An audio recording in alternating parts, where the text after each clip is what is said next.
साथियों नमस्कार। एक बार फिर से आपका स्वागत है आप ही के यूट्यूब चैनल रूल्स की पाठशाला में।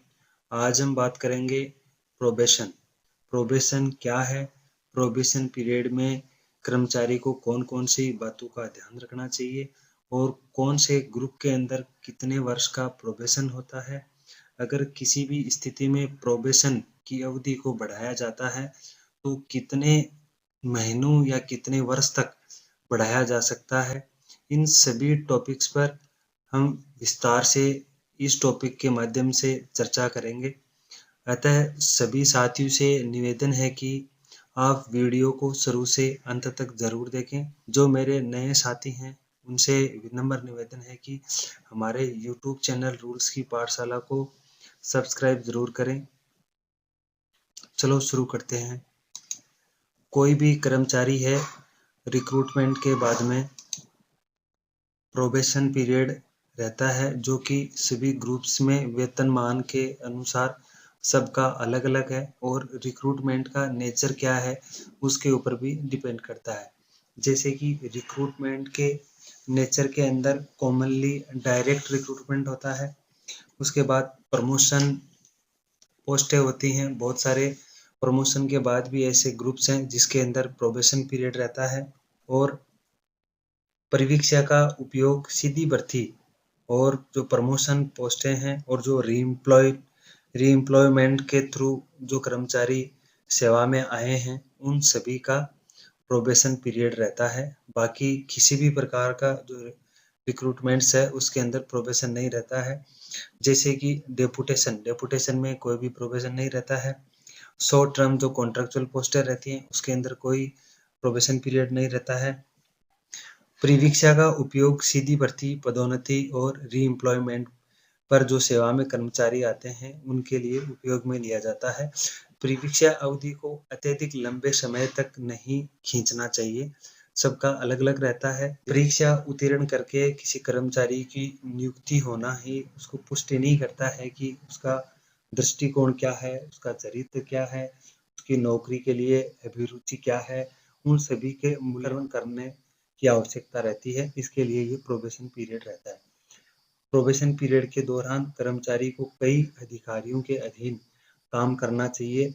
उससे क्या रहता है कि अलग-अलग अधिकारियों के द्वारा उसके कार्य के प्रति उसका मूल्यांकन किया जा सकता है और उसके प्रयोजन के लिए नियमित रूप से जो अपार फॉर्म है उसके अंदर उसकी रिपोर्टों को देख करके उसके प्रोबेशन के आगे की कार्यवाही को किया जा सकता है। असाधारण कारणों को छोड़ करके परिवीक्षा को 1 वर्ष से अधिक की अवधि के लिए नहीं बढ़ाया जा सकता है और सामान्य अवधि से 2 गुना भी नहीं किया जा सकता है।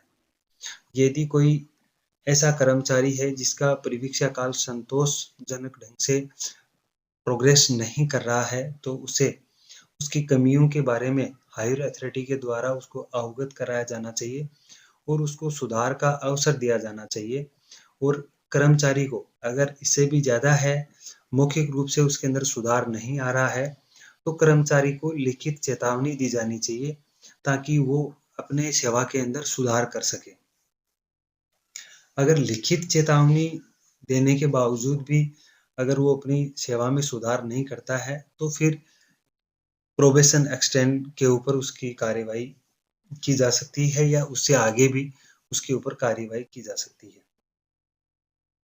अब हम बात करते हैं प्रोबेशन पीरियड का जो पीरियड है वो कितना है, क्या है?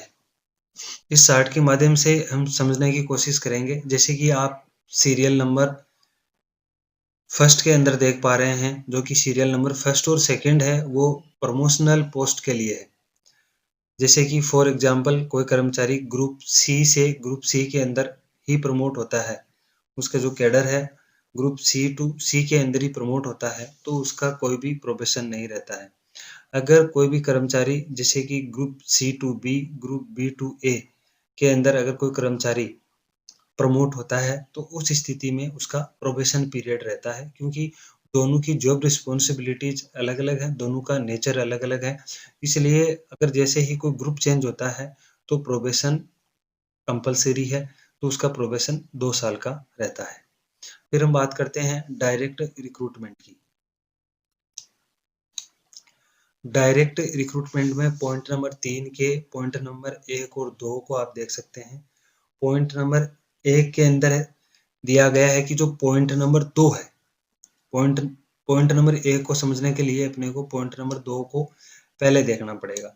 पॉइंट नंबर 2 क्या कहता है कि कोई भी कर्मचारी 7600 ग्रेड पे या उससे अधिक के ग्रेड पे वाले पदों पर सीधा रिक्रूटमेंट होकर के आता है, तो उस कर्मचारी को 1 साल का प्रोबेशन रहता है। या फिर जिनकी अधिकतम आयु 35 वर्ष या उससे अधिक है और कोई प्रशिक्षण आवश्यक नहीं है, तो उस स्थिति में 1 साल का रहता है।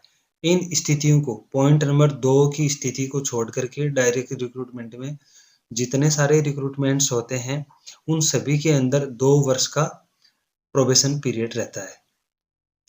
इसी आशा और उम्मीद के साथ में अलविदा। मैं उम्मीद करता हूँ कि मेरे द्वारा दी गई जानकारी आपके जीवन में बहुत उपयोगी होगी। इसी के साथ जय हिंद, जय भारत, जय जवान, जय किसान।